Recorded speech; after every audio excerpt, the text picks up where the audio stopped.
প্রশ্ন একটা ধরাইছে, আর একটু দেরি করাইবার জন্য। আমরা যে নারায়ে গাউসিয়া বলি, ইয়া গাউসুল আজম, এটা বলা যাবে কিনা? গাউস তো আল্লাহ, পীর মাশায়েখ গাউস হয় কিভাবে?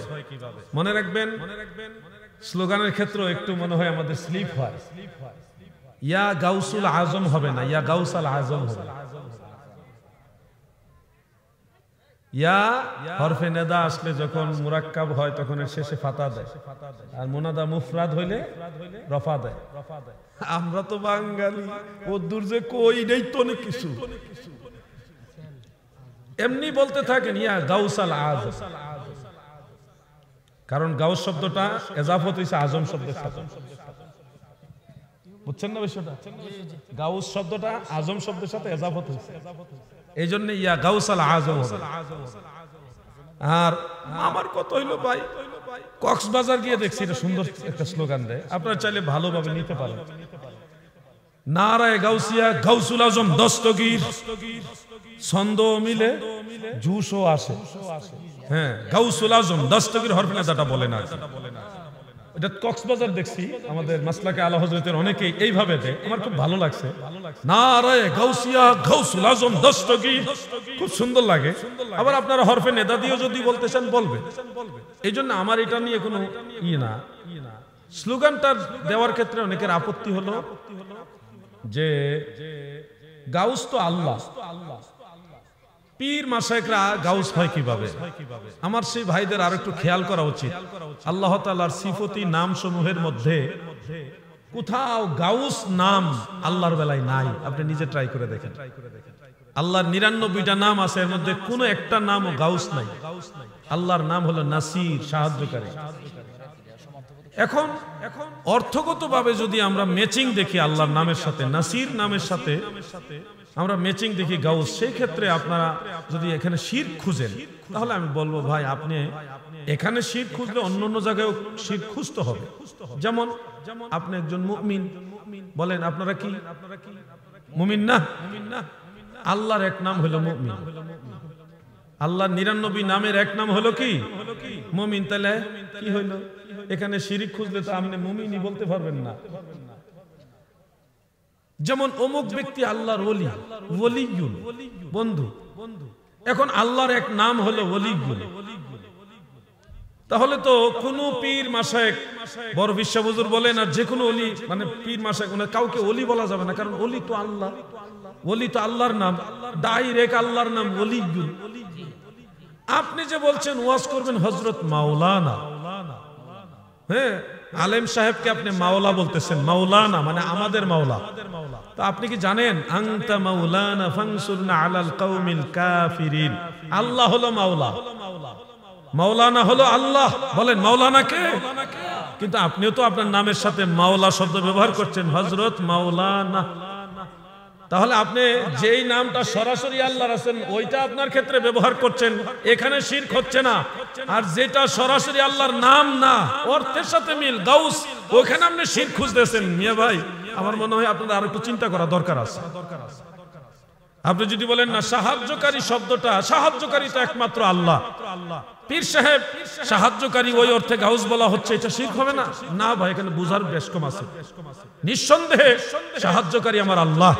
কোন অর্থে? হাকিকি অর্থ। অর্থ এখানে দুইটা নিতে হবে, একটা হাকিকি অর্থ আর একটা মাজাজি অর্থ। আপনি যদি বলেন না সাহায্যকারী বললেই শিরক হয়ে যাবে, মানে গাউস অর্থ সাহায্যকারী, এটা বললেই শিরক হয়ে যাবে, তাহলে ভাই আপনি, আমার মনে হয় আরেকটু গবেষণা করতে হবে। পবিত্র কোরআনে হযরত ঈসা আলাইহিস সালামের সঙ্গী যারা, তাদেরকে আনসারী বলা হয়েছে। হাওয়ারি যারা, তাদেরকে আনসার বলা হয়েছে। আনসার মানে সাহায্যকারী। মদিনার সাহাবী যারা মুহাজিরদেরকে সাহায্য করেছে, সহযোগিতা করেছে, মদিনার সাহাবীদের একটা লকব হলো আনসার। আনসার শব্দের অর্থ হলো সাহায্যকারী। তাহলে বাংলাদেশের একটা ব্যাটালিয়ন বাহিনীর নামও আনসার বাহিনী। আপনি যদি বলেন যারা, তারাও আনসার, সাহায্যকারী। রাসূল পাকের সাহাবীদের একটা বড় অংশ যাদেরকে কোরআন শরীফে আনসার বলা হয়েছে, মিনাল মুহাজিরিন ওয়াল আনসার। মদিনার সাহাবীদেরকে আল্লাহ নিজে বলছে আনসার, সাহায্যকারী। আমাদের ব্যাটালিয়ন বাহিনী আনসার। এই সবার ক্ষেত্রে আপনার কি ফতোয়া? তারাও তো সাহায্যকারী। তাদের এই নামটা আনসার নামটা আল্লাহর নামের সাথে মিল আছে, কারণ আল্লাহ নাসির। নাসির আর আনসার মাজদার মাদ্দা একই, মাজদার এবং মাদ্দা একই। ওটা মিল থাকা সত্ত্বেও শিরক হচ্ছে না। গাউস নামে যেটা মাজদারগত মাদ্দাগত ভাবে নাসির নামের সাথে মিল নাই, হুবহু নামে নামও মিল নাই, অর্থগত জাস্ট মিল আছে, ওখানে শিরক হয়ে যাচ্ছে। কেন ভাই, আপনার কি কোনো সমস্যা? সাহায্যকারী আমরা ওলিউল্লাহ যারা গাউসে পাক হুজুর বরফিস শাহ হুজুরকে গাউসুল আজম বা গাউস বলি, এই গাউস বললে যদি শিরক হয়, মানে সাহায্যকারী মনে করলে শিরক হয়, তাহলে আপনি কি একজন মানুষ বিপদে পড়লে সাহায্য করেন না? আল্লাহ রাসূল বলছে ইরহামু মান ফিল আরদ, জমিনবাসীকে তোমরা সাহায্য করো, রহম করো। রহম করাটাই সাহায্য করা। তাহলে আপনি কি আরেক ভাইকে সাহায্য করেন না? আমি কি আরেকজনের সাহায্য কামনা করি না? ভাই আমাকে একটু হেল্প করেন, please help me, please help me, আমাকে সাহায্য করুন। আর প্লিজ, প্লিজ শব্দের অর্থ কি? দয়া করে। তাহলে আপনি আরেকজনের দয়া চাইতেছেন, সাহায্য চাচ্ছেন, এক্ষেত্রে আপনার শিরক হলো না। শুধু গাউস বললে শিরক হয়। আমার মনে হয় ওনাদের এই গাউস নামের সাথে ওনার একটা শত্রুতা আছে। আর এই নামের সাথে শত্রুতার পিছনে মূল কারণ হলো তারা ওলি আল্লাহ বিদ্বেষী। আপনি বলবেন এই গাউস নামটা কই থেকে আসলো, কে দিল? এই নাম আল্লাহ রাসূল দিয়েছে। বুঝে শুনে কথা বলবেন। আল্লাহ রাসূল সাল্লাল্লাহু আলাইহি সাল্লাম ওলি আল্লাহদের মধ্যে একজন গাউস থাকবে, এটা সরাসরি নিজে বলেছেন। বলবেন দলিল কি? আমি একটা কিতাবের নাম বলি, বেশি বলার দরকার নেই, অনেক জানা আছে আমার আলহামদুলিল্লাহ। আল হাবি লিল ফাতাওয়া, ওটার মধ্যে ইমাম সুয়ুতি একটা অধ্যায় রচনা করেছে। ওই অধ্যায়ের ভিতরে গাউসুল আজম নিয়ে যত হাদিস এক জায়গায় জমা করেছে। আর অনেকগুলি কিতাব আছে আমার কাছে ব্যাপারে, আমি একটাই বললাম, একটাই পড়েন ভালো করে। ওখানে একটা হাদিস রয়েছে, ওলি আল্লাহদের একটা বিশাল বহর প্রত্যেক যুগেই বর্তমান থাকে, আল্লাহ পাক রাখেন। সেই আউলিয়াদের যিনি সরদার থাকেন, লিডার থাকেন, সাইয়্যিদুল আউলিয়া যাকে বলা হয়, তিনার একটা নাম হলো কুতুব। কুতুব না, কুতুব বড় কফ, কুতুব, যার একটা সহযোগী নাম হলো গাউস। তাহলে সরাসরি হাদিস থেকে গাউস নাম পাওয়া যায়, আপনি এটার বিরুদ্ধে দাঁড়িয়েছেন। আমার মনে হয় ভাইদের আরেকটু চিন্তা করা দরকার আছে। আল্লাহর ওলিদের গাউস বলা কোনো আইব না, দোষ না। আমরা আল্লাহকে হাকিকি অর্থে সাহায্যকারী বিশ্বাস রেখেই আল্লাহ প্রদত্ত ক্ষমতায় আল্লাহর ওলিদের কাছে সাহায্য চাওয়া যায়। এটা হলো যেটা শরীয়ত সম্মত সাহায্য, ইস্তেগাসা, ওইটা সব হাকিকি সাহায্য না। হাকিকতে সাহায্যকারী হলো আমার আল্লাহ। ওই ব্যালেন্স ঠিক রেখে, আকীদা ঠিক রেখেই আমরা ওলি আল্লাহদের গাউস হিসেবে বিশ্বাস করি। হুজ্জাতুল ইসলাম ইমাম আবু হামিদ গাজ্জালি রাহমাতুল্লাহ আলাইহি তিনি বলেছেন, যেটা লুমআতুত তানকিহ সেই কিতাবে শেখ আব্দুল হক মুহাদ্দিসে দেহলভী রাহমাতুল্লাহ আলাইহি উল্লেখ করেছেন, মাইয়ুস্তামাদ্দু ফি হায়াতিহি ইউস্তামাদ্দু বাদা উফাতিহি, যার কাছে জীবদ্দশায় মদদ, মদদ মানে সাহায্য কামনা করা যায়, তার কাছে তার উফাতের পরেও মদদ বা সাহায্য কামনা করা যায়। এটা রূপক অর্থে, হাকিকি অর্থে মূল সাহায্যকারী আমার আল্লাহ।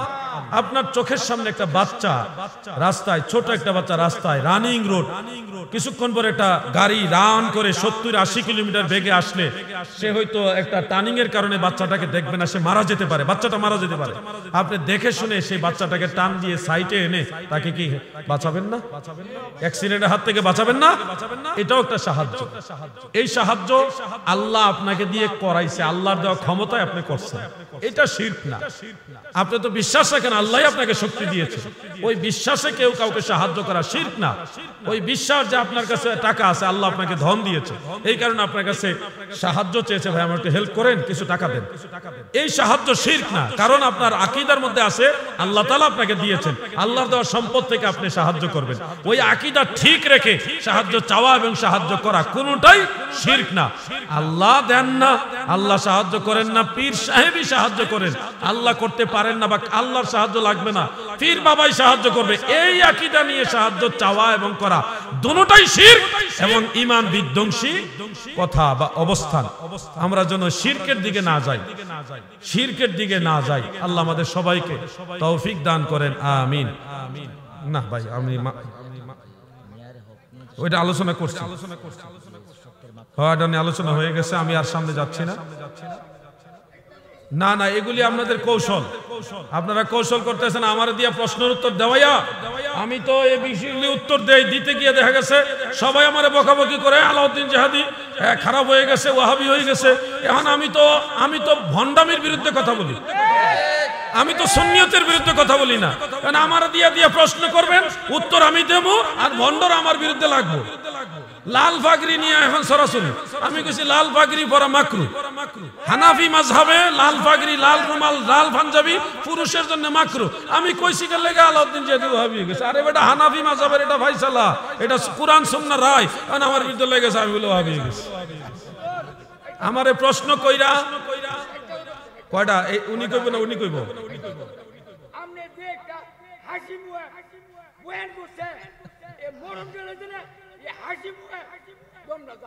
আমিন আমিন আমিন। আল্লাহ খাতামা বিল খায়র নসিব।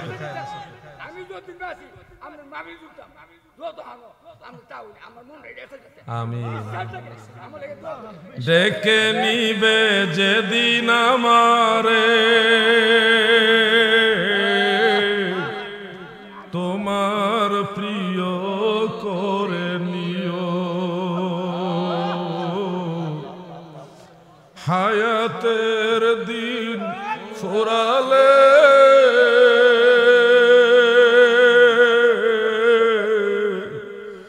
খাতেমাই ঈমান মোরে দিও, কালেমা নসিব মোরে দিও। ও আল্লাহ,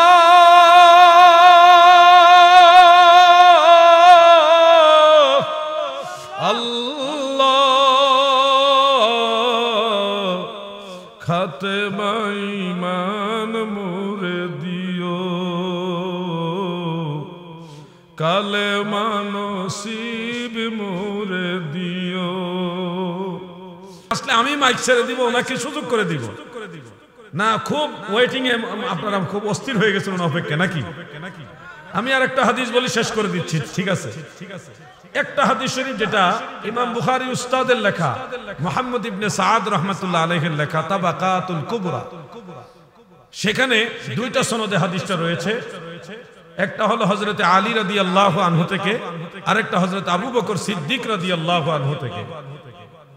দুইটাই সনদ সহকারে উল্লেখ। এই কিতাবটা বেশি দিন আগের না, মাত্র 1200 বছরের আগের কিতাব।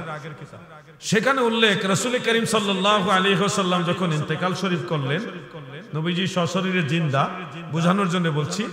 নবীজির ইন্তেকাল শরীফের পরে সাহাবাই কেরামের এক দল হযরত আবু বকর সিদ্দিক রাদিয়াল্লাহু আনহুর কাছে গিয়ে বললেন, আমরা কি আমাদের নবীর জানাজা পড়ব না, সালাতে জানাজা পড়ব না? আবু বকর সিদ্দিক বললেন, ক্বালা নাআম, অবশ্যই আমরা পড়ব, নবীজির জানাজা পড়ব। কিভাবে পড়ব? হযরত আবু বকর সিদ্দিক চিন্তা করলেন, আমার নবীজি সমস্ত নবীদের ইমাম, সমস্ত রাসূলদের ইমাম, কুল কায়নাতের নবী। আমার নবীর ইজাজত ছাড়া নবীজির জানাজার ইমামতি করার স্পর্ধা বা ক্ষমতা কাহারই হতে পারে না। সিদ্দিক আকবর বললেন, তোমরা একে একে সবাই আল্লাহর হাবিবের হুজরা মুবারকে প্রবেশ করো, প্রত্যেকেই যার যার ব্যক্তিগতভাবে তাকবীর সালাত ও সালাম আদায় করো। অতঃপর একজন বের হলে আরেকজন প্রবেশ করবে। মানে ফাদাখালান নাসু আলা রাসূলিল্লাহি সাল্লাল্লাহু আলাইহি ওয়াসাল্লাম আরসালান ইউসাল্লুনা আলাইহি, সুম্মা দাখালান নিসাউ আলা রাসূলিল্লাহি সাল্লাল্লাহু আলাইহি ওয়াসাল্লাম আরসালান ইউসাল্লুনা আলাইহি, সুম্মা দাখালাস সিবয়ানু আলা রাসূলিল্লাহি আরসালান ইউসাল্লুনা আলাইহি। ইবনে মাজাহ উল্লেখ, সর্বপ্রথম পুরুষ লোকেরা লাইন ধরে ধরে আল্লাহর হাবিবের জিসম মুবারকের কাছে গেছে, যাইয়া ব্যক্তিগতভাবে সালাত এবং সালাম আদায় করে তারপরে বের হয়েছেন। পুরুষের পালা যখন একে একে শেষ হলো, মহিলারা লাইন ধরে ধরে দাঁড়িয়েছেন। মহিলারাও নবীজির জিসম মুবারকের কাছে যাইয়া ব্যক্তিগতভাবে সালাত এবং সালাম আদায় করে বের হলেন।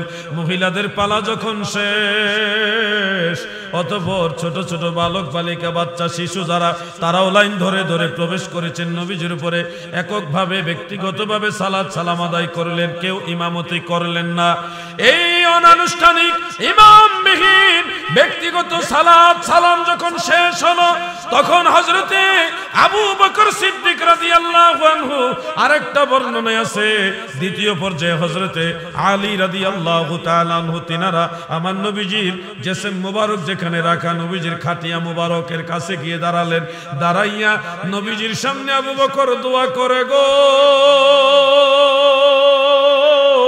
ওই দোয়া করার সময় ফায়াকুলুন নাসু আমিন আমিন আমিন আবু বকর সিদ্দিক দোয়া করে অন্যান্য সাহাবারা আমিন আমিন বলে দ্বিতীয় পর্যায়ে হযরত আলী জানাজার পরে দোয়া করলেন ফায়াকুলুন নাসু আমিন আমিন হযরত আলী জানাজার পরে দোয়া করেছে আর অন্য সাহাবারা আমিন আমিন বলেছে এই হাদিস থেকে স্পষ্ট প্রমাণ হয়ে যায় জানাজার নামাজের পরে সাহাবাই کرام দলবদ্ধভাবে দোয়া করেছেন আমি জানতে চাই টান মান্দাইলের নবীর প্রেমিকারা আল্লাহর হাবিবের সাহাবারা যেহেতু জানাজার পরে দোয়া করেছে বলুন তো জানাজার পরে দোয়া করা জায়েজ না নাজায়েজ জোরে বলেন জায়েজ না নাজায়েজ যারা বলবেন নাজায়েজ বিদআত আপনারা দয়া করে দলিল পেশ করুন আমরা তো দলিল দিলাম অমুক কিতাব অমুক কিতাব আপনারাও বলেন যে অমুক কিতাবে আছে দোয়া করা যাবে না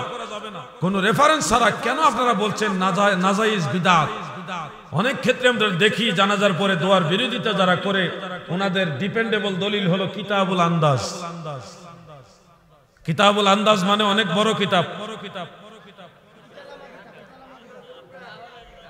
আন্দাজের উপরে আর কি এটার নাম হলো কিতাবুল আন্দাজ কেন এরকম করেন আপনারা যারা কিতাবুল আন্দাজের উপর ডিপেন্ডেবল কোরআন হাদিসের রেফারেন্স দেন না দেন কিতাবুল আন্দাজের বিদআত কেন আপনারা এরকম করেন আমি অনুরোধ করছি পাগলামি করবেন না আমার জানা মতে 21টা হাদিস আছে জানাজার পরে দোয়া করার পক্ষে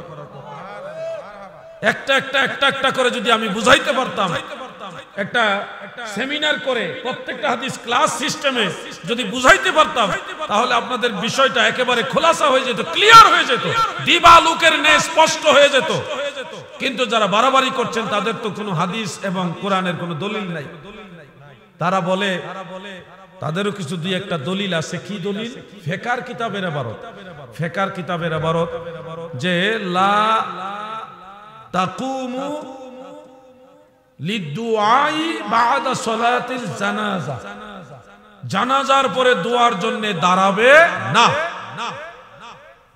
এই দলিলটাই দিছিল মারহাবা আরেকটা দলিল দিয়ে রাখি ওয়া আনিল খুলাসা লা ইয়াদউ বাদা তাসলিম খুলাসা কিতাব থেকে রয়েছে যে জানাজার সালামের পরে দোয়া করবে না এখন শুনুন আমার কথাগুলো ভালোভাবে ফিকহ কিতাবের এই ইবারতগুলি আমরা পড়েছি এর মধ্যে প্রথম যে ইবারতটা এই ইবারতটা কুনিয়া কিতাবের ইবারত কুনিয়া ওই কিতাবটার নাম হলো কুনিয়া ফতোয়া শামির মধ্যে উল্লেখ এই কুনিয়া কিতাব দ্বারা দলিল দেওয়া নাজায়েজ যেই দলিল দিয়ে ওনারা ফতোয়া দিতেছেন ওই কিতাব দিয়ে ফতোয়া দেওয়া নাজায়েজ কিতাবটাই প্রশ্নবিদ্ধ মানে একটা ঝামেলার কিতাব অগ্রহণযোগ্য কিতাব দ্বিতীয়ত খুলাসার মধ্যে আল মুহিতুল বুরহানির মধ্যে মেরকাতের মধ্যে যে আরেকটা ইবারত আছে এই ইবারতটা শুনুন ভালোভাবে বুঝতে হবে আপনাদের মেরকাতের মধ্যে যে ইবারতটা আছে সেখানে বলা হয়েছে জানাজার পরে দোয়ার জন্য দাঁড়িয়ে থাকবে না এই কথাটা কেন বললেন শেষের কথাটা ওনারা পড়েন না কেন পড়লে পুরোটাই পড়েন সম্পূর্ণ ইবারতটা পড়েন সম্পূর্ণ ইবারতটা ব্যাখ্যা করেন আপনাদের প্রয়োজন যতটুকু অতটুকু পড়লেই তো হবে না ভাই লেখা আছে এখানে প্রস্রাব করিবেন না করিলে 50 টাকা জরিমানা পুরোটা পড়েন তাইলে তো আপনি বুঝবেন মানুষও বুঝবে আপনি এখন পেশাবে ধরছে এই কারণে আপনার সুবিধা মতো পড়তেছেন এখানে প্রস্রাব করিবেন না করিলে 50 টাকা জরিমানা এইভাবে পয়রা আপনি পেশাব করে দিলে হবে কথা বুঝতেছেন না আপনারা যেইভাবে কিতাবে আছে আপনাকে ওইভাবে বুঝতে হবে ওইভাবে মানুষকে বুঝাইতে হবে। ইমাম মোল্লা আলী কারি রহমাতুল্লাহ আলাইহি বলেছে জানাজার পরে দোয়ার জন্য দাঁড়াবে না, লিআন্নাহু ইউশবিহু জিয়াদা। এই আবার একটু ওনারা দয়া করে পড়ে না, লিআন্নাহু ইউশবিহু জিয়াদা, কেননা এটা জানাজার সাথে অতিরিক্ত সাদৃশ্যতা বোঝায়। মানে যারা নামাজ পড়লেন, জানাজা কাতারবন্দি হয়ে পড়লেন না, 3 কাতার 5 কাতার 7 কাতার যত কাতার পড়লেন, এইভাবে যদি কাতারবন্দি হয়ে দাঁড়িয়ে থাকেন দুয়ার জন্য, তাহলে এই দাঁড়ায় থাকাটাও জানাজার নামাজের সাথে একটা সাদৃশ্য হয়, তাসবিহ হয়, একটা ম্যাচিং হয়ে যায়। এই জন্য ইমামরা বলছে তোমরা দুয়ার জন্য কাতারবন্দি হয়ে দাঁড়ায় থাকতো না, কাতার ভেঙে ফেলো, তাইলে তার ম্যাচিং হচ্ছে না, সাদৃশ্য হচ্ছে না। মাসআলা হইলো কাতার বন্দি হবে নাকি কাতার ভাঙবে ওইটা, আর ওনারা নিয়ে গেছে ডাইরেক্ট দুয়ার বিরুদ্ধে। মাসআলাটা কিসের? কাতার জন্য জানাজা শেষ, কাতার ভেঙে ফেলতে হবে। জানাজা শেষ, কাতার কি করতে হবে? ভেঙে ফেলতে হবে। কাতার ভেঙে ফেললে আর জানাজার সাথে সাদৃশ্য হয় না। মনে রাখবেন ফিকহের কিতাবে হানাফি মাযহাবে আরেকটা ফতোয়া আছে, যেটা ফতোয়ে বাহরুর রায়কের মধ্যে উল্লেখ। ইমাম ইবনু নুজাইম মিসরি হানাফি রাহমাতুল্লাহ আলাইহি তিনি জানাজার পরে দোয়া সম্পর্কে 2টা ফতোয়া আনছেন। কয়টা? একটা হলো লা ইয়াদউ বা'দা তাসলিম, খুলাসা কিতাবের রেফারেন্সে। আরেকটা হলো আল ইমামুল জলিল আল ইমাম আল ফাদলি রাহিমাহুল্লাহু তাআলা, যিনি হানাফি মাযহাবের বড় একজন বিচারপতি ছিলেন, ইমাম কাজী খানের সমসাময়িক একজন মুজতাহিদ ছিলেন। তিনি বলেছেন ওয়ানিল ফাদলি লা বা'সা বিহি, ইমাম ফাদলি থেকে বর্ণিত জানাজার পরে দোয়া করা কোনো অসুবিধা নাই। কিন্তু যারা জানাজার পরে দোয়ার বিরোধী, ওনারা দয়া করে এই দলিলটার বলে না। কেন রে ভাই? আমি তো কোনোটা গোপন করলাম না,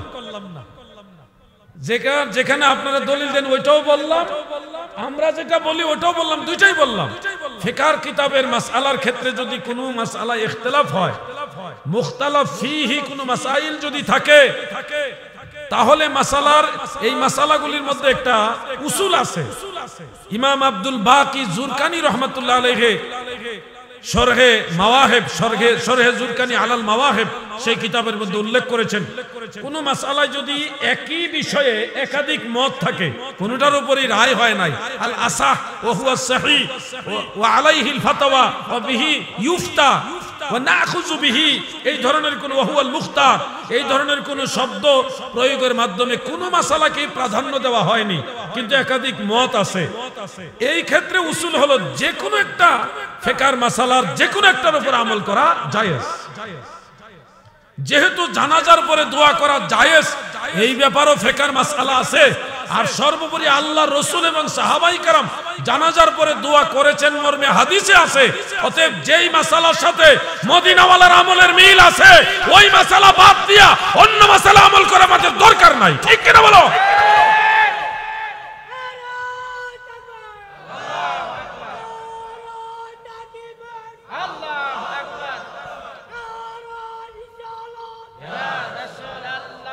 প্রিয় ভাইরা, নারায়ে রিসালাত বাস। এই যে জানাজার পরে দোয়া করার বিষয়, আমি কোনো কিছু গোপন করব না। কেন গোপন করব ভাই? এটা আমার কি বাপ দাদার জমি জমার বিষয়? আমার এই তথ্যগুলির মধ্যে যদি আপনাদের কোনো সন্দেহ থাকে যে জিহাদি ভাই আপনি দলিল দিতেছেন, এটা কি কিতাবে আছে কিনা, আমাকে ভাই হিসেবে সহযোগিতা নিতে পারেন, যে ভাই আমার একটু হেল্প করেন, বের করে দেন, আমি সহযোগিতা করব, ভালোবাসা দিয়ে আপনাকে সহযোগিতা করব। ঝগড়া করতে পারবো না ভাই, আমি আপনার সাথে ঝগড়া করতে পারবো না। আমি আপনাকে ভালোবেসে মহব্বত করে কিতাব খুলে দেখিয়ে দিব, খুঁজে বের করে দিব। কিন্তু আমি চাই আপনি ঝগড়া করবেন না।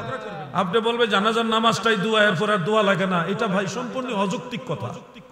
জানাজার নামাজ এটা নামাজ, এর ভিতরে একটা অংশ আছে দোয়া, কিন্তু সম্পূর্ণ নামাজটা দোয়া না। যৌক্তিক কথা বলতে হবে, লজিক থাকতে হবে আপনার কথার মধ্যে। জানাজার ভিতরে একটা অংশ হলো দোয়া, কিন্তু সম্পূর্ণ জানাজাটা দোয়া না। আপনি যদি বলেন না জানাজার ভিতরে একটা অংশ দোয়া করেছি, আল্লাহুম্মা গফিরলি হাইয়িনা ওয়া মাইয়িতিনা ওয়া শাহিদিনা ওয়া গায়িবিনা ওয়া সাগীরিনা, এইভাবে দোয়া করেছেন, এরপর আর দরকার কি? জানাজার ভিতরে একবার দোয়া হয়েছে, এরপর আর দরকার কি? আপনি যদি এটুকু বলেন, তাহলে ভাই আমি অনুরোধ করছি, শুনুন, আপনি ভাত খাই, ভাতের মধ্যে পানি আছে, শতকরা ৯৭ ভাগ হলো ভাতের ভিতরে পানি। তরকারি তরকারি ঝোলের ভিতরে পানি। আমাদের কসবা আখাউড়া ব্রাহ্মণবাড়িয়ার ডাইলের ভিতরে পানি আছে কিনা বলেন? দেখেন ভাত তরকারি ডাইল সবটার ভিতরে পানি খাওয়া হইলো, পানি পান কিন্তু হইছে, ওটার মাধ্যমে হয়েছে। যারা বলেন জানাজার ভিতরে দোয়া আছে এরপরে আর দোয়া লাগবে না, তাদেরকে বলেন ভাত তরকারি ডাইল খাইছেন এর ভিতরে পানি আছে, এখন আর পানি পাইবা না। এই যুক্তিতে ওনারা তো পানি খাওয়া বন্ধ করতে হবে। আর যারা ভাত তরকারি ডাইল খাওয়ার শেষে পানি খাওয়া বন্ধ করে দিবেন, তাদের তো নাকে মুখে উঠে গলায় খাবার আটকিয়ে শ্বাসনালী রুদ্ধ হয়ে মারা যাওয়ার সম্ভাবনাও। এই জন্য আমার কথাগুলি লজিক নিয়ে আপনি বিচার করেন, বিশ্লেষণ করেন। আপনি বলবেন না যায় যারে ভাই, আপনার কথার সাথে দলিল থাকতে হবে, তো দলিল তো থাকতে হবে। আমি আজকে স্পষ্ট ভাষায় বলছি, স্পষ্ট ভাষায় বলছি, জানাজার নামাজের পরে এককভাবে অথবা সম্মিলিতভাবে মৃত ব্যক্তির জন্য দোয়া করার বিরুদ্ধে কেউ যদি শান্তিপূর্ণভাবে সুনিয়ন্ত্রিত পন্থায় মান্যবর গুণীজন যারা আমাদের মাননীয় ব্যক্তিবর্গ আছেন তিনাদের সহযোগিতা নিয়ে কোন ভালো একটা পরিবেশে বসতে চান, মারামারির জন্য না, বসতে চান, আপনাদেরকে বিনয়ের সাথে বলছি, চেয়ারম্যান সাহেব সাক্ষী, আপনারা আসেন, আমরা বসবো, আলোচনা করব। হয় আপনারা ঠিক আর না হয় সুন্নিরা ঠিক। মারামারি না, মারামারি না, ঝগড়া না, লাঠি বেন্দা না। কয়েকটা কিতাব নিয়ে আসেন, আপনাদের যেটা দরকার আপনারা নিয়ে আসেন, আমরাও বসবো। চেয়ারম্যান সাহেব উপস্থিত, আপনারা সবাই সাক্ষী। ঝগড়া করার জন্য না, বারবার বলতেছি, মারামারি ঝগড়ার জন্য না। আপনাদের প্রয়োজনে কিতাব নিয়ে আসেন, আমরাও বসি, আপনারা আলোচনা করেন, আমরা আলোচনা করে একটা ভালো পরিবেশে বসি। ভাই দোয়া জানাজার পরে করা যাবে নাকি যাবে না এই বিষয়টা হয় আপনারা প্রমাণ করবেন, নাই আমরা প্রমাণ করে দিব আছে, এটুকুনি আলোচনা করেন, দেখবেন আর ঝগড়া করা লাগবে না, লাশ নিয়ে টানাটানি করা লাগবে না, একদল দুয়ার পক্ষে আর একদল দুয়ার বিরুদ্ধে এগুলি করা লাগবে না। আমি একজন সাধারণ মুসলমানের অবস্থান থেকে মনে করি আমারও দোয়া দরকার আছে। আমি তো একদিন মারা যাব, আমি জানাজার ভিতরেও দোয়া চাই, জানাজার পরেও দোয়া চাই, দাফনের পরেও দোয়া চাই, অন্যান্য সময়ে দোয়া চাই। আমি দোয়া চাই, আমার দোয়া লাগবে। আমার মতে এরকম কেউ আসেননি যে দোয়া লাগবে?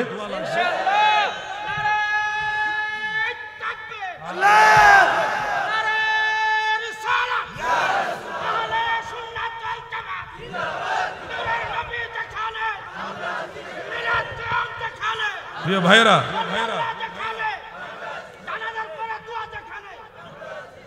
আমি আজকে কথাগুলি বলার উদ্দেশ্য হলো ঝগড়া মারামারি করে ইসলামে শান্তি কায়েম করা যায় না। আপনি যদি মনে করেন যে আমার দোয়া লাগবে না, তাহলে আপনি দোয়া করবেন না, চলে যান। আর আরেকজন যদি মনে করেন আমারও দোয়া লাগবে, এই মরা মানুষটারও দোয়া লাগবে, সে দোয়া করবে, কিন্তু লাশ নিয়ে টানাটানি করবেন না। আপনার দোয়া নাই, আপনি সাইডে গিয়ে দাঁড়ায় থাকেন, চলে যান। আপনি যাদের দোয়া দরকার তারা দোয়া করবে, যারা দোয়ার বিরোধিতা করে তারা বোকা। আরে বোকা, তুমিও তো মরবা, তোমারও তো দোয়া দরকার আছে। তুমি বোকা, তোমার মা বাবার জন্য দোয়া হবে, সেটাও তুমি বঞ্চিত করছো। তুমি বোকা, তোমার দাদা দাদি সারা পৃথিবীর মুসলমানের জন্য একটু সময় হলে দোয়া হবে, সেই দোয়া তুমি বন্ধ করে দিচ্ছ। যে দোয়া তোমার দরকার, তোমার মা বাবার দরকার, তোমার দাদা দাদির দরকার, সমস্ত মুসলিম মিল্লাতের দরকার, ঠিক কিনা বলে? সেই দোয়ার বিরোধিতা করছে তারা। তারা বোকা না? কোরআন এবং হাদিস থেকে তাদের কোনো দলিল নাই। এই দলিল দিয়ে যদি তারা বলতে পারতো আমরা অনেক খুশি হইতাম। আমরা অনলাইনে কিছু বক্তব্য শুনি, সেই বক্তব্যগুলি শুনে মাঝে মধ্যে হাসি। কেন ওনারা এগুলি, এই যেগুলি মীমাংসিত বিষয়গুলি নিয়ে কেন এগুলি বার্গেনিং করে? দাদু কিছু বলবেন নাকি?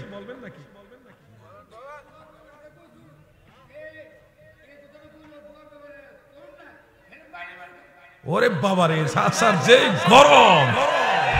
নারায়ে তাকবীর, নারায়ে রিসালাত, আহলে সুন্নাত ওয়াল জামাত। দোয়া আছে যেখানে। এই যুবক ভাইরা, তোমরা একটু শিক্ষা নাও। দেখেন একজন মুরব্বী মানুষ, উনি দোয়া চায়, বলতেছে যে দোয়ার বিরোধিতা করে তার বাইরানোর দরকার। আমি বাইরানির পক্ষে না, কিন্তু উনি জজবা নিয়ে বলছে যে বুঝে না তারে বাইরাইয়াও বুঝান যাইতো না, যে বুঝবো তারে বুঝাইলেই বুঝবো। আমি শান্তির পক্ষে, তবে একবারে আমারে আঘাত করলে আবার ছাইরা দেওয়ার পক্ষে না। আমি কলা গাছে ডাক্কা, আমরা হুসাইনি মুসলমান। শুনুন, আরে বাবা যে জজবা আপনার ভিতরে মারাত্মক অবস্থা। তো এই জন্য আমি বিষয়টা যতদূর সম্ভব হয়েছে বোঝানোর চেষ্টা করেছি। এরপরেও আরো বেশি বুঝার যদি কারো দরকার হয়, আসেন না আমরা একসাথে বসি, আমরা বসি আলোচনা করি। বাড়াবাড়ি করবেন না, দোয়ার পক্ষে থাকেন, আপনারও কল্যাণ, সমস্ত মুসলিম ভাই বোন সবার জন্য কল্যাণ। আল্লাহ তৌফিক দেন বুঝার, বলেন আমিন, সবাই বলেন আমিন। আল্লাহুম্মা সাল্লি মাওলানা মুহাম্মদ ওয়া আলা আলি সাইয়্যিদিনা মাওলানা মুহাম্মদ। আমি চেয়েছিলাম 12টার মধ্যে আলোচনা শেষ করতে, এর মাঝে 12:30 বাজে। তাইলে আমি তো চেষ্টা করছি না জোশে না, মোহব্বতে শুনে। একটা প্রশ্ন সম্ভবত কমিটির অনুমোদন ক্রমে আমার সামনে পর্যন্ত এসছে। এই একটা প্রশ্ন আমি এক কথায় উত্তর দিয়ে আমি মাইক ছাড়ছি। বর্তমানে অনেক পীর মাশায়েখ, অনেক আলেমরা মুআবিয়া রাদিয়াল্লাহু আনহুকে সাহাবী মানে না। যারা মানেন না, আমি তাদেরকে সত্যিকার অর্থে মুত্তাকি আলেম মনে করি না। কোন মুসলমান, কোন মুমিন কখনো আল্লাহর রাসূলের একজন আদনা দরজার সাহাবীকে সমালোচনা করতে পারে না। আমি সাধারণ মানুষ, বড় ফিসা হুজুরের চাইতে আমি বড় না। গাউসে পাক আব্দুল কাদের জিলানী, যিনি গাউসুস সাকালাইন, হুজুর গাউসুল আজম, উনি বলে গেছেন আমিরে মুআবিয়া রাদিয়াল্লাহু আনহু সাহাবী। হযরতে শায়েখ আহমদ সের হিন্দি মুজাদ্দিদ আল ফিসানি রাদিয়াল্লাহু আনহু মাকতুবাত শরীফে বলে গেছে আমিরে মুআবিয়া সাহাবী। আমরা কি উনাদের চাইতে বড়? না। উনাদের ফয়সালা কি আমাদের জন্য যথেষ্ট না? যেই পীর বলবে আমিরে মুআবিয়াকে সাহাবী মানা যাবে না, আমার মতে আমি যদি আপনার জায়গা হই আমি ওই পীর বাদ দিয়ে দেব। এরকম বলছে হুজুর যে কাফের সাহাবী। আমি শুধু এটুকু বলি, সিদ্ধান্ত আপনার। আলাউদ্দিন জিহাদি আকীদার কারণে রাজত্বের বিশাল ময়দান ছেড়ে দিয়েছে। আলাউদ্দিন জিহাদি ঈমান আকীদা বাঁচাইবার জন্য ভণ্ডামির বিরুদ্ধে সক্রিয়ভাবে কথা বলেছে। আপনারও ঈমান ইচ্ছা তো নাই? যেই পীর রাসূলের সাহাবীর সমালোচনা করে সে নিজেই তো জান্নাতে যেতে পারবে কিনা 100% সন্দেহ আছে। এই পীরের সাথে থাকলে আপনিও নিশ্চিত জাহান্নাম। আমরা সুন্নি, আমরা আহলে বাইত রাসূলকেও মানি, রাসূলের সমস্ত সাহাবীদেরকেও মানি। কোন সাহাবীকে ছোট করার, খাটো করার, অসম্মান করার কোনো সুযোগ।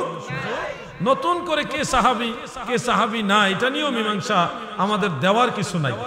সম্ভবত আপনাদের তাহিরি সাহেব চলে আসতেছেন, এই জন্য আর আমি আলোচনা সামনের দিকে নিচ্ছি না। আমি আমাদের মুফতি জুবায়ের আহমদ ফাতিহি সাহেব, তিনিও আসতেছেন। তিনাদের আগমনে বার্তা দিচ্ছে যে তাহিরি সাহেব চলে আসতেছে। বলা ভাই কাটা কই আছো, তাড়াতাড়ি ভোর পরে জায়গা ভাই তিনা দৌড় দে না। আপনার কথা রাখছি আমি, না না ওই অনুরোধ আমি রাখবো না, রাখলে আপনারটাই রাখলাম। আল্লাহুম্মা সাল্লি আলা মাওলানা মুহাম্মদ ওয়া আলা আলি রাসূলে পাক সাল্লাল্লাহু আলাইহি ওয়াসাল্লাম যারা তুই বলে সম্বোধন করে, এটা জায়েজ আছে কিনা শানের মাধ্যমে? দিছে তো লাগায় ফেস, এটা একটু ক্লিয়ার করে দেন। তুই বলে নবীজি আল্লাহর রাসূল সাল্লাল্লাহু আলাইহি ওয়া আলিহি ওয়াসাল্লামকে কেউ যদি গজলে বা শানের মাধ্যমে তুই বলে, এটা কতটুকু গ্রহণযোগ্য হবে? শুনুন, তুই শব্দটা আঞ্চলিকতার ভিন্নতার কারণে অনেক ক্ষেত্রে আইব না, দোষ না, অনেক ক্ষেত্রে এটা দোষ না। আমাদের বাংলাদেশে উত্তরবঙ্গে, ওই উত্তরবঙ্গের অনেক জেলা আছে যেখানে নিজের বাবাকে তুই বলে। তো অঞ্চল ভেদে এই তুই শব্দটা অনেক ক্ষেত্রে আইব না, দোষ না, কিন্তু বেশিরভাগ ক্ষেত্রে তুই শব্দটা ভদ্র সমাজে সিনিয়র মুরব্বীদের ব্যাপারে চলে না। সভ্য সমাজে, ভদ্র সমাজে বেশিরভাগ ক্ষেত্রে তুই শব্দটা যারা সিনিয়র মুরব্বী তাদের বেলায় চলে। আর আল্লাহ রসুলের বেলায় তো তুই শব্দ ব্যবহারের প্রশ্নই আসে না। প্রেমের বিভুরতাই বা হাল বেশি গালেব হয়ে যাওয়ার কারণে একজন হঠাৎ করে তুই বলে ফেলেছে, সেটা ভিন্ন বিষয়। কিন্তু হাউজে ভরা মজলিসে সবার সামনে একজন শিক্ষক বা একজন ধর্মগুরু হিসেবে সবাইকে যে শিক্ষাদাতা হিসেবে আপনি বলছেন, রাসূল সাল্লাল্লাহু আলাইহি সাল্লামকে যদি এই তুই শব্দ দ্বারা শব্দ চয়ন করেন তাহলে অবশ্যই এটা দোষের, এটা আপত্তিজনক হবে। আল্লাহর কোরআনে নবীজির ব্যাপারে আদব শিক্ষা দেওয়া হয়েছে। আল্লাহ নিজে আদব শিক্ষা দিয়েছেন, লা তাকুলু রাঈনা, তোমরা আমার নবীজির বেলায় রাঈনা বলবে না, তোমরা বলো উনজুরনা, মেহেরবানি করে আমাদের দিকে তাকান ইয়া রাসূলুল্লাহ, দয়ার নজরে তাকান। নবীজির ক্ষেত্রে শব্দ চয়নের আদব শিক্ষা দিয়েছে স্বয়ং আল্লাহ তাআলা। লা তাজআলু দুআ আর-রাসূলি বাইনাকুম কা দুআই বা'দিকুম বা'দা, তোমরা একে অন্যকে যেইভাবে সম্বোধন করো এইভাবে আল্লাহ রাসূল সাল্লাল্লাহু আলাইহি ওয়াসাল্লামকে সম্বোধন করবে না। অতএব সম্বোধনের ক্ষেত্রে, শব্দ চয়নের ক্ষেত্রে যেই শব্দ দ্বারা নবীজির প্রতি অবমাননা হতে পারে, অসম্মান হতে পারে, নবীজির সম্মান ছোট হতে পারে, তনকিস হতে পারে, এই ধরনের শব্দ চয়ন নবীজির বেলায় চলবে না। গজলের ভিতরে হোক আর আলোচনার ভিতরে হোক, আল্লাহ রাসূল সাল্লাল্লাহু আলাইহি ওয়াসাল্লামের ব্যাপারে এই তুই শব্দটা ব্যবহার করা যাবে না। যিনি ব্যবহার করেছেন উনি যেন দয়াল নবীজির কদম মোবারকে ক্ষমা চেয়ে নেন এবং আল্লাহর কাছে যেন তওবা করে নেন। আশা করি আল্লাহ এবং আল্লাহ রাসূল ওনাকে ক্ষমা করবেন, খালেস দিলে যদি মাপ চায়। আমরাও যদি কখনো এরকম ভুল করি আমরা মাপ চাইবো, মাপের দরজা খোলা আছে, ক্ষমার দরজা খোলা আছে। শব্দ চয়নের ক্ষেত্রে সাবধান হবেন। আল্লাহ তাআলা রাসূল করিম সাল্লাল্লাহু আলাইহি ওয়া আলিহি ওয়াসাল্লামের শান ও আজমত আমাদের সবাইকে বুঝার তৌফিক দান করেন, বলেন আমিন। সবাই বলেন আমিন।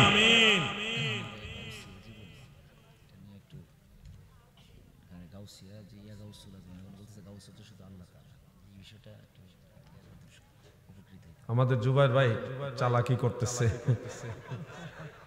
প্রশ্ন একটা ধরাইছে, আর একটু দেরি করাইবার জন্য। আমরা যে নারায়ে গাউসিয়া বলি, ইয়া গাউসুল আজম, এটা বলা যাবে কিনা? গাউস তো আল্লাহ, পীর মাশায়েখ গাউস হয় কিভাবে? মনে রাখবেন, স্লোগানের ক্ষেত্রে একটু মনে হয় আমাদের স্লিপ হয়। ইয়া গাউসুল আজম হবে না, ইয়া গাউসাল আজম হবে। ইয়া হরফে নেদা আসলে যখন মুরাক্কাব হয় তখন এর শেষে ফাতা দেয়, আর মুনাদা মুফরাদ হইলে রফা দেয়। আমরা তো বাঙালি, ও দূর যে কই নেই তো অনেক কিছু এমনি বলতে থাকেন ইয়া গাউসাল আজম, কারণ গাউস শব্দটা এজাফত হইছে আজম শব্দের সাথে। বুঝছেন না বিষয়টা? গাউস শব্দটা আজম শব্দের সাথে এজাফত হইছে, এই জন্য ইয়া গাউসাল আজম হবে। আর আমার কত হইলো ভাই, কক্সবাজার গিয়ে দেখছি এটা সুন্দর একটা স্লোগান দেয়, আপনারা চাইলে ভালোভাবে নিতে পারেন। নারায়ে গাউসিয়া গাউসুল আজম দস্তগীর, ছন্দ মিলে জুসও আসে। হ্যাঁ, গাউসুল আজম দস্তগীর হরফে নেদাটা বলে না। এটা কক্সবাজার দেখছি, আমাদের মাসলাকে আলা হযরতের অনেকেই এইভাবে দেয়, আমার খুব ভালো লাগছে। নারায়ে গাউসিয়া গাউসুল আজম দস্তগীর, খুব সুন্দর লাগে। আবার আপনারা হরফে নেদা দিয়েও যদি বলতে চান বলবেন। এই জন্য আমার এটা নিয়ে কোনো না। স্লোগানটা দেওয়ার ক্ষেত্রে অনেকের আপত্তি হলো যে গাউস তো আল্লাহ, পীর মাশায়েখরা গাউস হয় কিভাবে? আমার সেই ভাইদের আর একটু খেয়াল করা উচিত। আল্লাহ তাআলার সিফতি নাম সমূহের মধ্যে কোথাও গাউস নাম আল্লাহর বেলায় নাই। আপনি নিজে ট্রাই করে দেখেন। আল্লাহর 99টা নাম আছে, এর মধ্যে কোনো একটা নামও গাউস নাই। আল্লাহর নাম হলো নাসির, সাহায্যকারী। এখন অর্থগতভাবে যদি আমরা ম্যাচিং দেখি আল্লাহর নামের সাথে, নাসির নামের সাথে আমরা ম্যাচিং দেখি গাউস, সেই ক্ষেত্রে আপনারা যদি এখানে শিরক খুঁজেন, তাহলে আমি বলবো ভাই আপনি এখানে শিরক খুঁজলে অন্য অন্য জায়গায় শিরক খুঁজতে হবে। যেমন আপনি একজন মুমিন, বলেন আপনারা কি মুমিন না? আল্লাহর এক নাম হলো মুমিন, আল্লাহর 99 নামের এক নাম হলো কি মুমিন। তাহলে কি হইল? এখানে শিরক খুঁজলে তো আপনি মুমিনই বলতে পারবেন না। যেমন অমুক ব্যক্তি আল্লাহর ওলি, ওলিয়ুল, বন্ধু। এখন আল্লাহর এক নাম হলো ওলিয়ুল, তাহলে তো কোন পীর মাশায়েখ বড় বিশ্ব হুজুর বলেন আর যে কোনো ওলি, মানে পীর মাশায়েখ কাউকে ওলি বলা যাবে না, কারণ ওলি তো আল্লাহ, ওলি তো আল্লাহর নাম, ডাইরেক্ট আল্লাহর নাম ওলিয়ুল। আপনি যে বলছেন ওয়াজ করবেন হযরত মাওলানা, হ্যাঁ আলেম সাহেবকে আপনি মাওলা বলতেছেন, মাওলানা মানে আমাদের মাওলা। তো আপনি কি জানেন আনতা মাওলানা ফানসুরনা আলাল কওমিল কাফিরিন, আল্লাহ হলো মাওলা, মাওলানা হলো আল্লাহ। বলেন মাওলানা কে? কিন্তু আপনিও তো আপনার নামের সাথে মাওলা শব্দ ব্যবহার করছেন, হযরত মাওলানা। তাহলে আপনি যেই নামটা সরাসরি আল্লাহর আছেন ওইটা আপনার ক্ষেত্রে ব্যবহার করছেন, এখানে শিরক হচ্ছে না। আর যেটা সরাসরি আল্লাহর নাম না, অর্থের সাথে মিল, গাউস, ওখানে আপনি শিরক খুঁজতেছেন। মিয়া ভাই আমার মনে হয় আপনাদের আর একটু চিন্তা করা দরকার আছে। আপনি যদি বলেন না সাহায্যকারী শব্দটা, সাহায্যকারী তো একমাত্র আল্লাহ, পীর সাহেব সাহায্যকারী ওই অর্থে গাউস বলা হচ্ছে, এটা শিরক হবে না? না ভাই, এখানে বুঝার বেশ কম আছে। নিঃসন্দেহে সাহায্যকারী আমার আল্লাহ। কোন অর্থে? হাকিকি অর্থ। অর্থ এখানে দুইটা নিতে হবে, একটা হাকিকি অর্থ আর একটা মাজাজি অর্থ। আপনি যদি বলেন না সাহায্যকারী বললেই শিরক হয়ে যাবে, মানে গাউস অর্থ সাহায্যকারী, এটা বললেই শিরক হয়ে যাবে, তাহলে ভাই আপনি আমার মনে হয় আরেকটু গবেষণা করতে হবে। পবিত্র কোরআনে হযরত ঈসা আলাইহিস সালামের সঙ্গী যারা, তাদেরকে আনসারী বলা হয়েছে, হাওয়ারি যারা, তাদেরকে আনসার বলা হয়েছে। আনসার মানে সাহায্যকারী। মদিনার সাহাবী যারা মুহাজিরদেরকে সাহায্য করেছে, সহযোগিতা করেছে, মদিনার সাহাবীদের একটা লকব হলো আনসার। আনসার শব্দের অর্থ হলো সাহায্যকারী। তাহলে বাংলাদেশের একটা ব্যাটালিয়ন বাহিনীর নামও আনসার বাহিনী। আপনি যদি বলেন যারা, তারাও আনসার, সাহায্যকারী। রাসূল পাকের সাহাবীদের একটা বড় অংশ যাদেরকে কোরআন শরীফে আনসার বলা হয়েছে, মিনাল মুহাজিরিন ওয়াল আনসার। মদিনার সাহাবীদেরকে আল্লাহ নিজে বলছে আনসার, সাহায্যকারী। আমাদের ব্যাটালিয়ন বাহিনী আনসার। এই সবার ক্ষেত্রে আপনার কি ফতোয়া? তারাও তো সাহায্যকারী। তাদের এই নামটা, আনসার নামটা আল্লাহর নামের সাথে মিল আছে, কারণ আল্লাহ নাসির। নাসির আর আনসার মাজদার মাদ্দা একই, মাজদার এবং মাদ্দা একই। ওটা মিল থাকা সত্ত্বেও শিরক হচ্ছে না। গাউস নামে যেটা মাজদারগত মাদ্দাগতভাবে নাসির নামের সাথে মিল নাই, হুবহু নামে নামও মিল নাই, অর্থগত জাস্ট মিল আছে, ওখানে শিরক হয়ে যাচ্ছে। কেন ভাই, আপনার কি কোনো সমস্যা?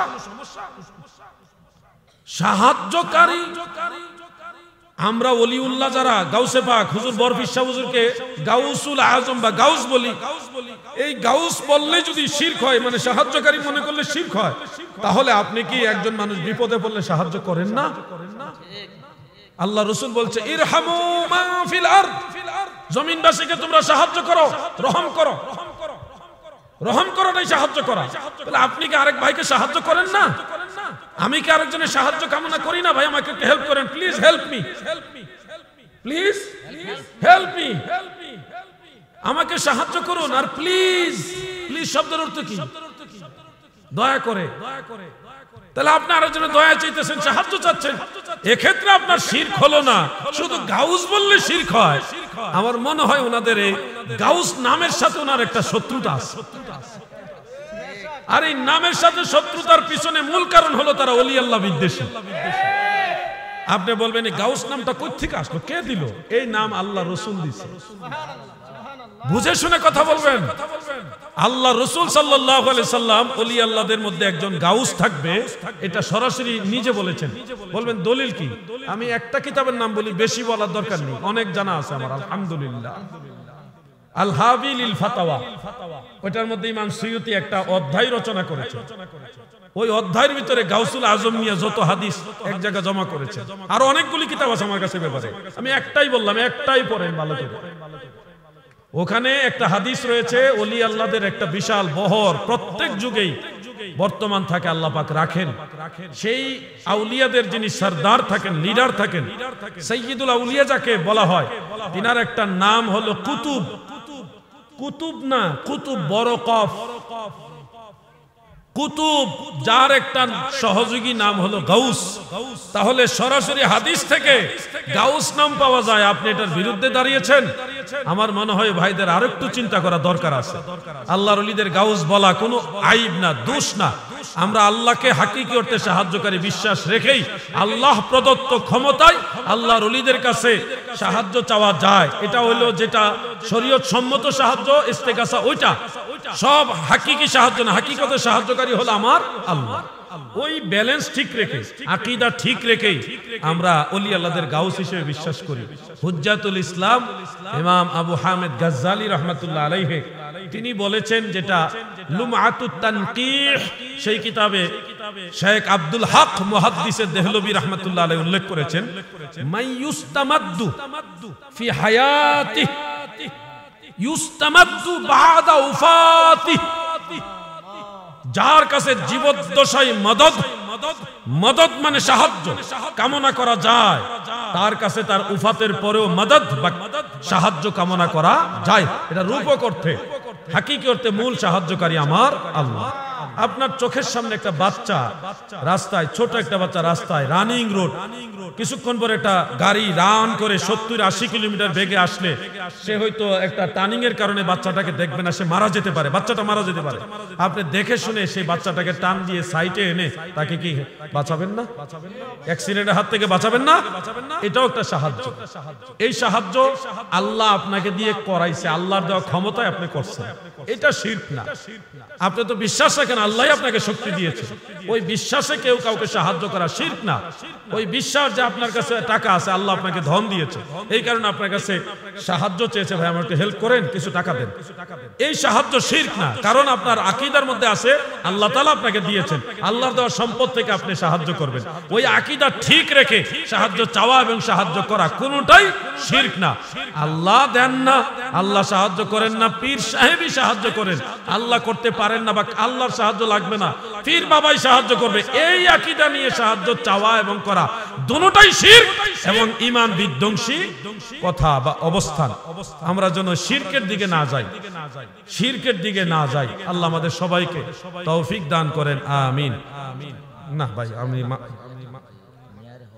ওইটা আলোচনা করছি, এটা নিয়ে আলোচনা হয়ে গেছে, আমি আর সামনে যাচ্ছি না। না না, এগুলি আপনাদের কৌশল, আপনারা কৌশল করতেছেন আমার দিয়ে প্রশ্নের উত্তর দেওয়াইয়া। আমি তো এই বিষয়গুলি উত্তর দিতে গিয়ে দেখা গেছে সবাই আমারে বকাবকি করে, আলাউদ্দিন জিহাদি খারাপ হয়ে গেছে, ওয়াহাবি হয়ে গেছে। এখন আমি তো ভণ্ডামির বিরুদ্ধে কথা বলি, আমি তো সুন্নিয়তের বিরুদ্ধে কথা বলি না। কারণ আমার দিয়া প্রশ্ন করবেন, উত্তর আমি দেবো, আর ভণ্ডরা আমার বিরুদ্ধে লাগবো। লাল পাগড়ি নিয়ে এখন সরাসরি আমি কইছি লাল পাগড়ি পরা মাকরু। হানাফি মাযহাবে লাল পাগড়ি, লাল রুমাল, লাল পাঞ্জাবি পুরুষের জন্য মাকরু। আমি কইছি কে লেগে আলাউদ্দিন জিহাদি ওয়াহাবি হয়ে গেছে। আরে বেটা, হানাফি মাযহাবের এটা ফায়সালা, এটা কুরআন সুন্নাহ রায়, আর আমার বিরুদ্ধে লেগেছে, আমি বলে ওয়াহাবি হয়ে গেছে। আমারে প্রশ্ন কইরা কয়টা, উনি কইব না উনি কইব? আমনে দেখটা হাসি মুয়া বয়ান করছে, এ মরণ গেলে না এ হাসি মুয়া দমদাতা। আমিন আমিন আমিন। আল্লাহ খাতামা বিল খায়র নসিব। আমি যতদিন বাঁচি আমরা মাবিল দিতাম, যত হানো আমি তাও আমার মন রেডি আছে। আমিন। আমার লাগে দোয়া ডেকে নিবে যেদিন আমারে তোমার প্রিয় করে নিও, হায়াতের দিন ফুরালে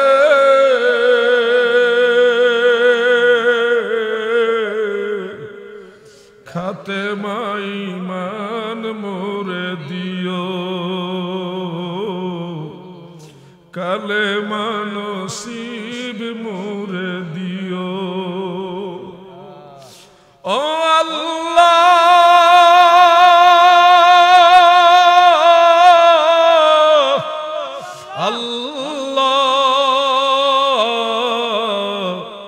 খাতেমা ঈমান মোরে দিও, কালেমা নসিব মোরে দিও। ডেকে নিবে যেদিন আমারে তোমার প্রিয় করে নিও। হায়াতের দিন ফুরালে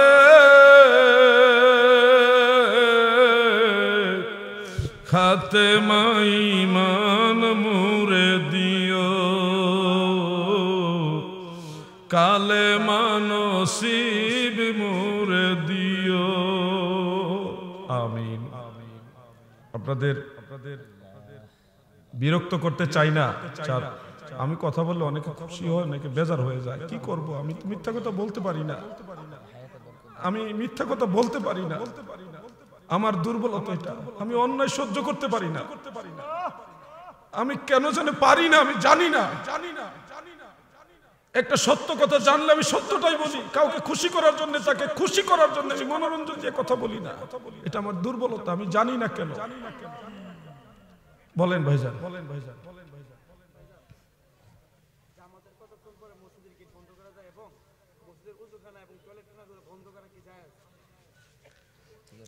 কয়েকদিন আগেও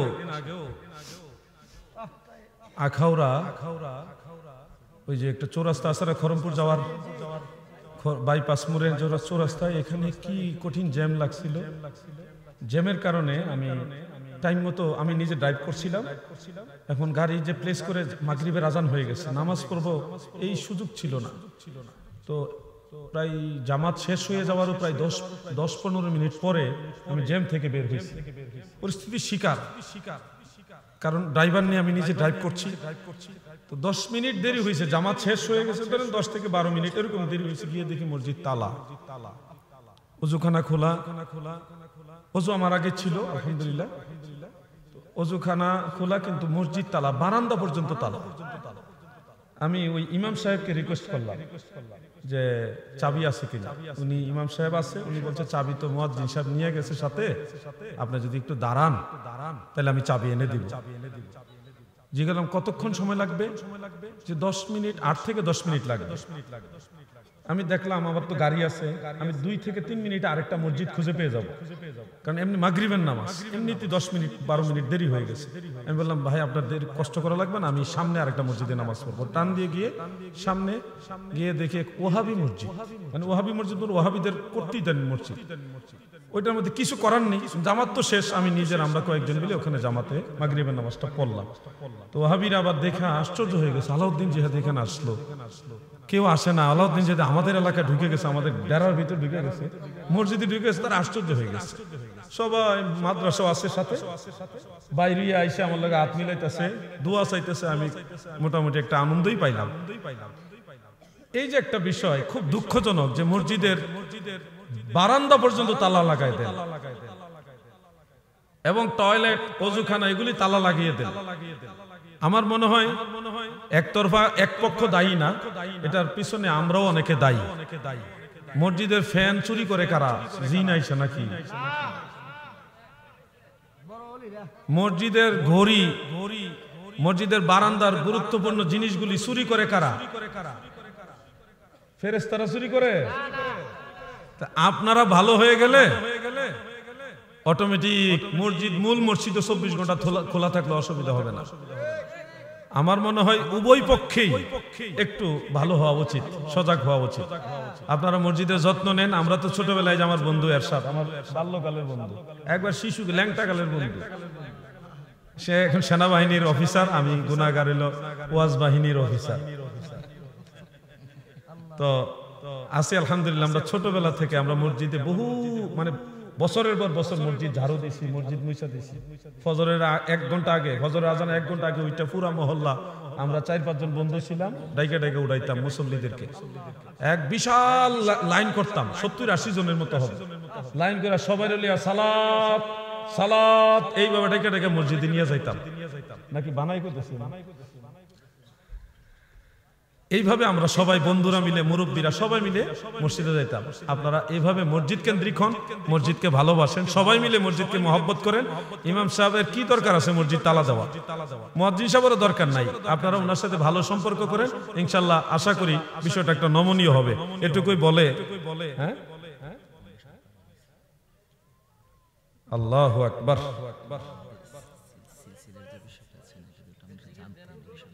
কোনটা কোনটা? সিলসিলাগত বিষয়ে আমার একটা অনুরোধ, রিয়াসতে রামপুরের যে সিলসিলা হলো, এই দরবারের সিলসিলা, তাহিরি সাহেব ঢুকতেছে, মানে এই গঙ্গাসাগর আছে, এই গঙ্গাসাগর থেকে এখানে আসতে কয় ঘন্টা লাগতে পারে? তাহলে এই সময়টাই মানে আছে। এখন মনে করেন আমরা তো চেষ্টা করি, তাহিরি সাহেব জীবন আমার জন্য এরকম অপেক্ষা করবেন আমি জানি, কিন্তু আমি চেষ্টা করি, আর আমরা চেষ্টা করি, এটা ভালোবাসা, এটা মহব্বত, এক ভাই আরেক ভাইয়ের প্রতি মহব্বত। দিন শেষে তাহিরি ভাই আমার ভাই, আমিও তাহিরি সাহেবের ভাই, সেই হিসেবে আমরা তো ভাই ভাই, একজন একজনের সহযোগিতা করতে হবে। তো আমার মনে হয় আপনারা একটু বসে যান, এখন ঢুকবে, ওনার জন্য রাস্তাটা একটু খালি করে দেন। গাড়ি টান দিলে, ওনার গাড়ি তো পঙ্খিরাজের মতো গাড়ি, হ্যাঁ, এটা হাত করে চলে আসবে, আসার সময় তো একটু রাস্তাটা ক্লিয়ার করা দরকার। ভিতরে এসে বসে যান, একটু ভিতরে আসেন, একটু জিকির করি। ইসমে জাত আল্লাহ আল্লাহ আল্লাহ আল্লাহ আল্লাহ আল্লাহ আল্লাহ আল্লাহ আল্লাহ আল্লাহ। রাস্তাটা ক্লিয়ার করে দেন, বাইরে যারা আছেন ভিতরে চলে আসেন। আল্লাহ আল্লাহ আল্লাহ আল্লাহ আল্লাহ আল্লাহ। আমার দয়াল নবী কমলে ওয়ালা উম্মতের কান্ডারি, দয়াল নবী কমলে ওয়ালা উম্মতের কান্ডারি। মৌলাই যারে আল্লাহ যারে বানায়াছেন রহমতের ভান্ডারি। আল্লাহ আল্লাহ আল্লাহ, আরে আল্লাহ যারে বানায়াছেন রহমতের ভান্ডারি। দয়াল নবী কমলে ওয়ালা উম্মতের কান্ডারি। আল্লাহ আল্লাহ আল্লাহ আল্লাহ, লা ইলাহা ইল্লাল্লাহু মুহাম্মাদুর রাসূলুল্লাহ সাল্লাল্লাহু আলাইহি ওয়াসাল্লাম। মিডিয়ার ভাইদেরকে একটা কথা জানাই, আমাদের কুমিল্লার একজন আলেম আছে মাওলানা আমজাদ হোসেন জালালি সাহেব, মাওলানা আল্লামা আমিরুল ইসলাম জালালি সাহেবের সন্তান। তো ওনার 8 ভাই, এর মধ্যে সবার কনিষ্ঠ হলো উনি। তো তিনি হয়তো একটা বক্তব্যে সূরা ইখলাসের আয়াত প্রথম অংশগুলি পরে অনুবাদের ক্ষেত্রে পরের অনুবাদটা করে ফেলেছে। অনুবাদ ভুল করে নাই, আয়াতও উনি একেবারে আহামরি উল্টাপাল্টা কিছু বলে নাই, তিলাওয়াতে কিছুটা সমস্যা আছে, থাকতেই পারে, উনি শুদ্ধ করে নিবেন। ওনার সাথে আমার কথা হয়েছে। আপনাদের কাছে একটা অনুরোধ, মিডিয়াতে যারা আছেন, যেহেতু মিস্টেকটা আকীদাগত মিস্টেক না, শানে রেসালতের বিরুদ্ধ মিস্টেক না, আল্লাহ তাআলার একত্ববাদ, তাওহীদ, এই সমস্ত বিষয় মিস্টেক না। মিস্টেকটা জাস্ট অনুবাদের ক্ষেত্রে বেখেয়াল বশত এটা মিস্টেক। আমি ওনার সাথে কথা বলেছি এবং উনি সম্ভবত একটা সংশোধনীও দিয়েছেন। আমার মনে হয় আপনারা এই বিষয়গুলি, যেহেতু আকীদাগত কোনো মিস্টেক না, এটা আপনারা একটু বড় করে তুলবেন না। সুন্নি আলেমদেরকে সহযোগিতা করে, আপনাদের কাছে এইটুকু চাই। আমি দেখছি কয়েকদিন আগে আমার ওয়াজ নিয়ে আরেকজনের বিরুদ্ধে লাগাইছে, এগুলি করবেন না। আল্লাহ আপনাদের উত্তম রিজিক দিবেন, আমরা তো আপনাদের জন্য সবসময় দোয়া করি, আপনাদেরকে এমনিতে আল্লাহ ভালো দিবেন। এই যে আমাদের চিস্তি টিভি একটা ভালো সুনাম কামাই করেছে, এটা কিন্তু একটা একদিনে হয়ে ওঠে নাই, তাদের কর্মের দ্বারা এটা হয়েছে। আপনারাও এরকম একটা সততার সাথে ভালো একটা সুনাম অর্জন করেন। একজন আলেমের বক্তব্য আরেকজনের বিরুদ্ধে লাগাবেন না।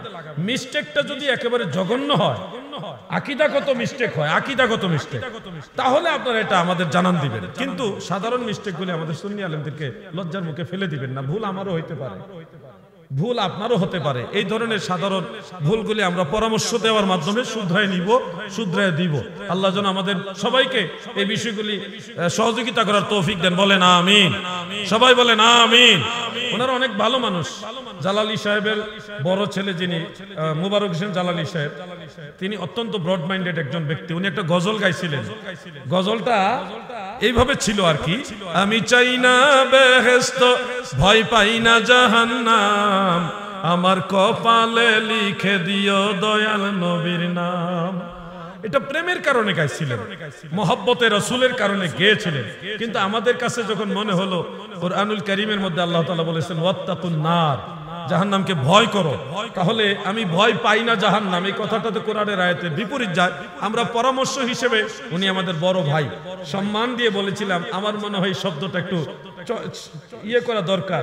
তখন উনি কিন্তু ব্রড মাইন্ডের পরিচয় দিয়েছেন, উনি এই শব্দটা ইয়ে করেছেন, পরবর্তীতে গজলটা একটু ইয়ে করেছেন এইভাবে, আমি চাই না বেহেশত, আমি চাই না জাহান্নাম, আমি চাই না বেহেশত, আমি চাই না জাহান্নাম, আমার কপালে লিখে দিও দয়াল নবীর নাম। মারহাবা বলেন। এগুলি হলো আমাদের ভাই বেরাদের ব্যাপার। আমি ছোট ভাই, উনি বড় ভাই। একসময় আমার একটা ভুল হবে, আমার বড় ভাই সে উনি শুধরাই দিবেন। এগুলি আমরা একজন আরেকজনকে সহযোগিতা করব, কিন্তু আপনাদের মিডিয়ার পক্ষ থেকে সহযোগিতা চাই। আমাদের সুন্নি আলেমদের বিরুদ্ধে আপনারা দুশমনি করেন না, এটা একটা অনুরোধ আপনাদের, বুঝতে পারছেন তো? আবার দেখলাম তাহির হিসাবের একটা ওয়াজ এনে আমার বিরুদ্ধে লাগাইছে, আমার একটা ওয়াজ নিয়ে তাহির হিসাবের বিরুদ্ধে লাগাইছে। কি একটা অত্যাচার চলতেছে দুই চারটা ভিউর কারণে। আমি বলছি ভণ্ডামি জিকিরের বিরুদ্ধে, আর তাহির হিসাব তো জিকির করাইতেছেন তরিকতের জিকির। আমি তার তরিকতের জিকিরের বিরুদ্ধে না, ভণ্ডামি জিকিরের বিরুদ্ধে। এই ভণ্ডামি জিকিরের ওয়াজ নিয়ে লাগাইছে তাহির হিসাবের ওই ওয়াজের বিরুদ্ধে। কি যে একটা অবস্থা আপনারা করেন মাঝে মধ্যে, এটা কিন্তু ঠিক না। আল্লাহ তাআলার দরবারে আপনাদের জবাবদিহিতা করতে হবে। আমি কখনো কালবি জিকিরের বিরুদ্ধে না, তরিকতের পীর মাশায়েখ যেই জিকির করান ওই জিকিরের বিরুদ্ধে না, আমি হেক্কুর হুক্কুরের বিরুদ্ধে, যেগুলি ভণ্ডামি জিকির ওইটার বিরুদ্ধে, কিন্তু তরিকতের জিকিরের বিরুদ্ধে আমি না। আল্লাহ যেন সবাইকে বুঝার তৌফিক দেন। বলেন আমিন। আমাদের মুফতি গিয়াসউদ্দিন আত-তাহিরি সাহেব চলে এসেছেন, জোরে সোরে তাকবীর লাগান। এই যে মাইকটা লো না।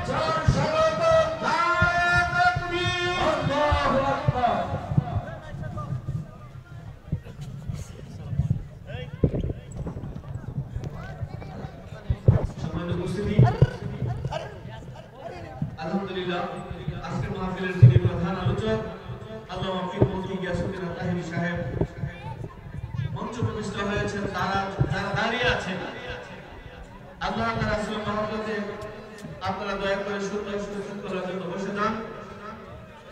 এখনই হুজুর আলোচনা যতদিন এই দেহে রয়ে যাবে প্রাণ, আমরা কে যাব রাসূল পাকের শান। যদি দিতে হয় জানতে দিও না ইমান, ইমান মোদের নবী তো জাহান। এই পর্যায়ে আপনাদের সামনে কোরআন হাদিস থেকে তাকরীর নিয়ে আসছেন। মাহফিল তো কইছিল শহরের মান থেকে গেছিল 35 মিনিট ধরে। এই সব এই ফেস্ট লাগছে। আর গাড়ি সাইডে টানতে পারি। আল্লাহ আল্লাহ আল্লাহ আল্লাহ আল্লাহ আল্লাহ। রাস্তাটা ক্লিয়ার করে দেন, বাইরে যারা আছেন ভিতরে চলে আসেন। আল্লাহ আল্লাহ আল্লাহ আল্লাহ আল্লাহ আল্লাহ আমার দয়াল নবী কমলে ওয়ালা উম্মতের কান্ডারি দয়াল নবী কমলে ওয়ালা উম্মতের কান্ডারি মৌলাই যারে আল্লাহ যারে বানায়াছেন রহমতের ভান্ডারি আল্লাহ আল্লাহ আল্লাহ আরে আল্লাহ যারে বানায়াছেন রহমতের ভান্ডারি দয়াল নবী কমলে ওয়ালা উম্মতের কান্ডারি আল্লাহ আল্লাহ আল্লাহ আল্লাহ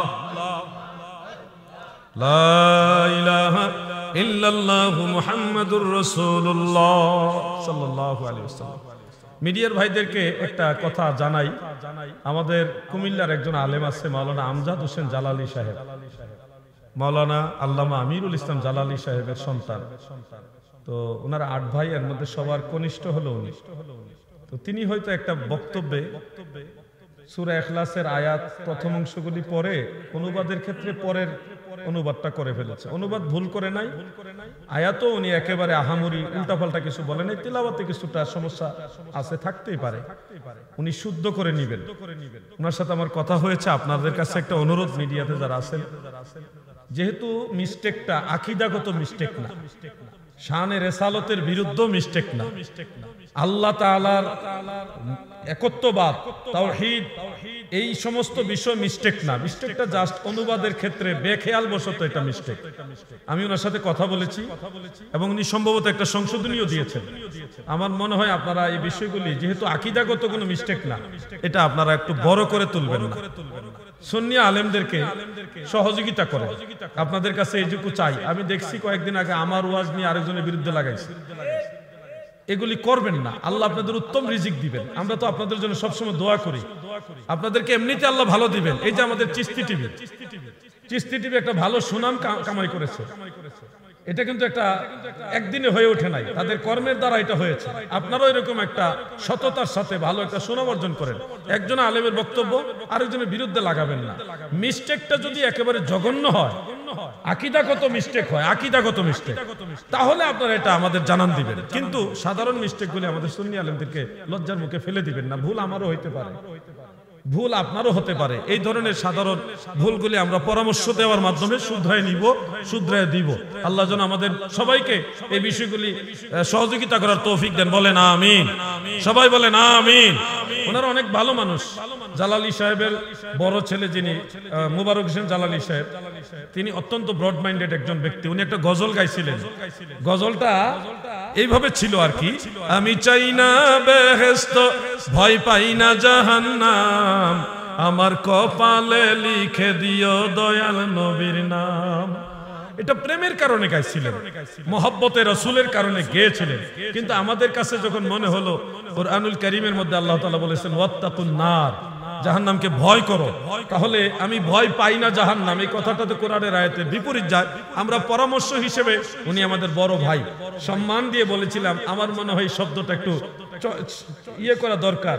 তখন উনি কিন্তু ব্রড মাইন্ডের পরিচয় দিয়েছেন, উনি এই শব্দটা ইয়ে করেছেন, পরবর্তীতে গজলটা একটু ইয়ে করেছেন এইভাবে, আমি চাই না বেহেশত, আমি চাই না জাহান্নাম, আমি চাই না বেহেশত, আমি চাই না জাহান্নাম, আমার কপালে লিখে দিও দয়াল নবীর নাম। মারহাবা বলেন। এগুলি হলো আমাদের ভাই বেরাদের ব্যাপার। আমি ছোট ভাই, উনি বড় ভাই, একসময় আমার একটা ভুল হবে, আমার বড় ভাই হিসেবে উনি শুধরাই দিবেন। এগুলি আমরা একজন আরেকজনকে সহযোগিতা করব, কিন্তু আপনাদের মিডিয়ার পক্ষ থেকে সহযোগিতা চাই। আমাদের সুন্নি আলেমদের বিরুদ্ধে আপনারা দুশমনি করেন না, এটা একটা অনুরোধ আপনাদের, বুঝতে পারছেন তো? আবার দেখলাম তাহির সাহেবের একটা ওয়াজ এনে আমার বিরুদ্ধে লাগাইছে, আমার একটা ওয়াজ নিয়ে তাহির সাহেবের বিরুদ্ধে লাগাইছে। কি একটা অত্যাচার চলতেছে, 2-4টা ভিউর কারণে। আমি বলছি ভণ্ডামি জিকিরের বিরুদ্ধে, আর তাহির সাহেব তো জিকির করাইতেছেন তরিকতের জিকির। আমি তো আর তরিকতের জিকিরের বিরুদ্ধে না, ভণ্ডামি জিকিরের বিরুদ্ধে। এই ভণ্ডামি জিকিরের ওয়াজ নিয়ে লাগাইছে তাহির সাহেবের ওই ওয়াজের বিরুদ্ধে। কি যে একটা অবস্থা আপনারা করেন মাঝে মধ্যে, এটা কিন্তু ঠিক না। আল্লাহ তাআলার দরবারে আপনাদের জবাবদিহিতা করতে হবে। আমি কখনো কালবি জিকিরের বিরুদ্ধে না, তরিকতের পীর মাশায়েখ যেই জিকির করান ওই জিকিরের বিরুদ্ধে না, আমি হেক্কুর হুক্কুরের বিরুদ্ধে, যেগুলি ভণ্ডামি জিকির ওইটার বিরুদ্ধে, কিন্তু তরিকতের জিকিরের বিরুদ্ধে আমি না। আল্লাহ যেন সবাইকে বুঝার তৌফিক দেন, বলেন আমিন। আমাদের মুফতি গিয়াসউদ্দিন আত-তাহিরি সাহেব চলে এসেছেন, জোরে সোরে তাকবীর লাগান। এই যে মাইকটা লও না।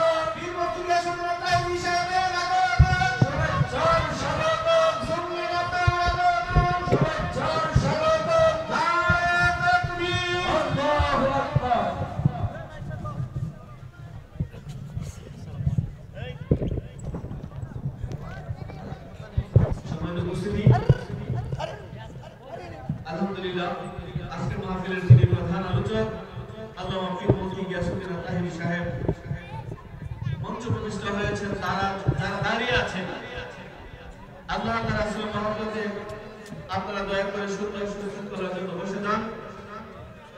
এখনই হুজুর আলোচনা করবেন। যতদিন এই দেহে রয়ে যাবে প্রাণ, আমরা কে যাব রাসূল পাকের শান। যদি দিতে হয় জানতে দিও না ইমান, ইমান মুদের নবীত জাহান। এই পর্যায়ে আপনাদের সামনে কোরআন হাদিস থেকে তাকরীর নিয়ে আসছেন।